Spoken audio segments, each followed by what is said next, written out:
Hi, I'm Sheila Rondeau, and I am the CEO of MOGXP. MOGXP is an experiential marketing company that focuses on branded experiences to bring consumers and brands together in memorable moments.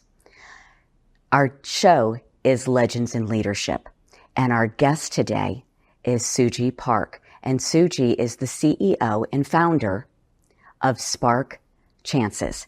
And so Sooji has been a leader in her industry by really looking at the industry as a whole. And instead of focusing just where folks make money, instead she looks at where is her product needed.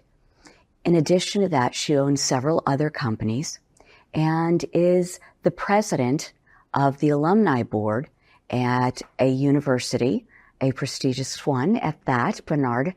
And you are going to tell us all about some of the fun things you've been doing. So welcome to the show. And I am so glad to have you here. I'm so excited to be here, Sheila. And as I was just mentioning to you, like doing this podcast with another strong woman, I mean, it's exciting. I love it. I love it. So thank you for having me on your show. Absolutely. Thank you. And for me, it's hard to figure out where to start because you are doing so many great things. So as the president of the Alumni Association, I mean, first of all, talk about the connections of your university and the advantages to going to it, but more so, the fact that you are able to mentor young women who, one, are in an Ivy League school that are doing great things all over the world, but then you are also running 4 separate companies and in the process bringing a product that has already been in the market for a substantial amount of time and really changing its use and its function so that it increases people's ability to feel comfortable getting medical and dental health because so many of us have anxiety over it. So share your passion with me. Oh my goodness. So, yes, I started my term as president of the Barnard College Alumni Association, and I'm also an alumni trustee. So that has been such a blessing because Barnard has shaped me to be the woman, the bold, confident, kind entrepreneur that I am today. And so it's in my DNA to give it back, to pay it forward. So I think for 30 plus years, I have been cheering, supporting, encouraging women at the college level and beyond. So thank you again for having me. And in terms of you asked me so many questions. So my most recent company is a scent marketing company. Mm-hmm. Scent is an $8 billion industry, and luxury retail, casinos, big brands, they all use it because there is a solid ROI. Harvard Business Review has data that shows that when it smells good, you feel good, and so you stay longer and spend more. And so could I be selling to luxury and high end? Yes, but I'm passionate about helping people. So post-pandemic, I thought, where could we use this already utilized marketing? Mm-hmm. And I was like, how about healthcare? So for me, if I can get somebody to feel better, comfortable, less anxious when they walk into their doctor's appointment, dentist appointment, or hospital, so that they feel a little less anxious, comfortable, and by the time they see their physician or dentist, that they'll say yes to their health. Mm-hmm. So Barnard has made me a revolutionary. So in 5-10 years, I want to be able to say that I helped the United States be a healthier nation because I helped the healthcare industry to say yes to their health. as somebody who just went to the dentist and has huge anxiety over it, yes, this morning no less, I walked in and I was thinking about the things you and I had talked about. And we play music in elevators. We play music in retail. We have started to use scent in retail to a very high degree. I know from my experiential events, we do it at trade shows, we do it at pop-ups and things of that nature. But it makes sense to use it in some place like hospitals and doctors' offices and dental, because if you look at people's lives and where they are most anxious, I mean, proven, time and time again, the anxiety level goes so high in those places that it becomes a deterrent. And again, that's why they use music. Why wouldn't we use scent? Because we know that they go hand in hand in relaxation and allowing people to take the steps that they need to. And the ROI is crazy on it for retail. So we know that people do enjoy it and it does make a difference. Definitely. So like Harvard Business Review has done studies that we remember 5% of what we see, 3% of what we hear, 1 to 2% of what we taste and touch, but we remember 35% of what we smell. So that's why high-end luxury and retail uses it. Now, to give you like a dollar amount, Fifth Avenue, Madison, they make 8 to 20 gross point increases in sales by having a good smell. Casinos make a 30 gross point increase in sales. So what does that mean? For every $1 million, a casino makes an additional $300,000 just because it smells good. Just because it smells good. That's crazy. That's crazy. But it really is about leading your industry to look differently at the problems, to look at your market differently, and then take on something that actually allows you to not only have a great company, but do good in what you're doing. Absolutely. I love that. Yeah. So, I mean, like, I think sometimes these doctors and dentists, they're so hyper-focused on the delivery of care that they forget about the experience. They forget about being a patient. And so, like what you do with your company, making it experiential, I think that's something that I thought of, like we should make health an experiential experience. So it's not just, I'm going to be afraid and I want to go to my doctor and get out as soon as possible.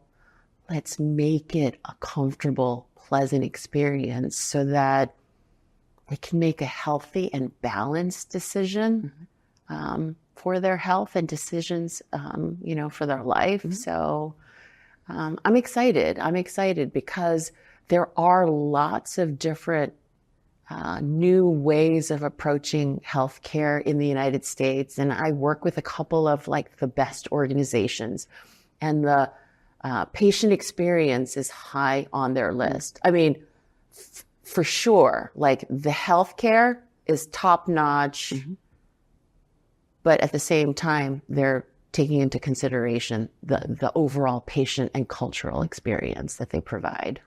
And I love that part of your world, but your world is so much bigger than that. I love that you are working with young women and helping them, one, fulfill their destiny and their dreams. So working with the Alumni Association, what are you seeing in this generation? Where are our gaps, and where are these ladies striving to be? Well, coming from Barnard and Columbia University, these are like the change makers. These are the women who are going to transform their prospective industries. I think for me, what I'm trying to do is give them a little glimpse of what I've learned the wisdoms that I wish that I had in my 20s and 30s, and share that with them and let them know that there's no perfect path. It's not an A, B, C, D, and you're gonna hit success. That there are all different ways and times to get where you're supposed to be. The one thing that I try to emphasize is love what you're doing, because when you love what you're doing and you're passionate about it, it's not work. And providing the guidance, the mentorship, resources to, how can I put it? Like, just know that there's somebody out there to have their back. Mm-hmm. So,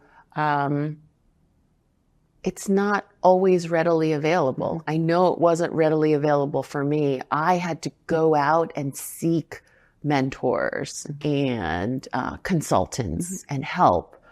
So I'm trying to provide like this next generation, like, hey, we're here. We're a resource. Please use us. Please use us. And you can count on us. There are lots of people who are willing to be mentors, but getting paired up with one and asking for what you need is sometimes difficult. What I have found, of course, I have a very non-traditional background, is that women tend to think that there is a set path and they have to be all things to all people in their lives. Mm. And I think that is a fallacy that has taken so many women down to tears, to struggle, to mental health issues because of the need to have the career, to have the perfect family, to be the perfect wife, to be the perfect child to your parents, especially as we look at aging adults, the change in the dynamics of the family. And that's so much pressure. And the roles of men and women have changed so much. Mm-hmm. But what hasn't changed is that time and time again, we find that women think that they have to do it all at once and that they have to do it themselves. Mm. And if I could give one piece of advice, and I do often tell my daughter, is that you don't have to do everything. Mm-hmm. Do what makes you happy. Mm-hmm. And the other things, they will come in time if they're meant to be. I mean, that's such wisdom that you're able to give. And personally, I can attest to those feelings because going to school in the 90s, I was told that women could have it all. And when I decided to stay home with my family and prioritize my family, I thought I wasn't enough. I'm going to give a shout out to our 7th president of Barnard College, Deborah Spar, who is a professor at Harvard Business School currently. And while she was at Barnard, she told me, Sooji, women can have it all. We just can't have it all at the same time. A weight was lifted off of my shoulders. And I was like, oh man, that's so true. And so I've been a great mom. I've been a great spouse or partner. I'm doing several businesses at one time. So we think of it as a timeline instead of at one given point in time. So yes, women can have it all, Sheila, just not at the same time. And find joy and gratitude in the process. So I love that sentiment and understanding that women, again, don't have to do it all at once. They don't have to do it alone. But also, I start looking at we as women tend to fail one another. We fail one another in not preparing each other and bringing each other along. Some of my best mentors have been men because they know how to mentor. They have been mentored themselves. And for very often, there are few female mentors for the number of women who are now coming through the ranks? Well, that's why we're on this podcast, sharing and encouraging one another, and hopefully helping one another so that we can be available for the next generation. And for sure, that is true. Like, I have probably about equal amounts male to female mentors in my life, but I've really had to seek out the female mentors because they're, like you said, fewer of them, and they want to be helpful and they want to be generous with their time. But that's what they would be doing full time if they were to accept everyone.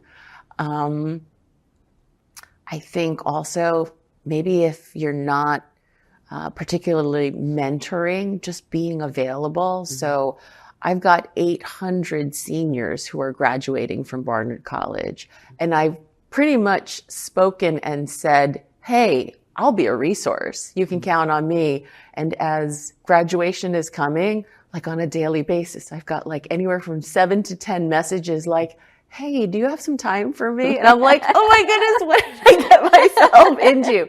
Yeah. But just even, I think that just gives them that confidence, knowing that somebody's got their back, even if it's just a couple minutes here or there. So I think that's at least the start for me. And I know you've done so much. Thank you. I have a very unpopular view when it comes to DEI. I truly believe in including all people. I believe that there should be diversity in organizations.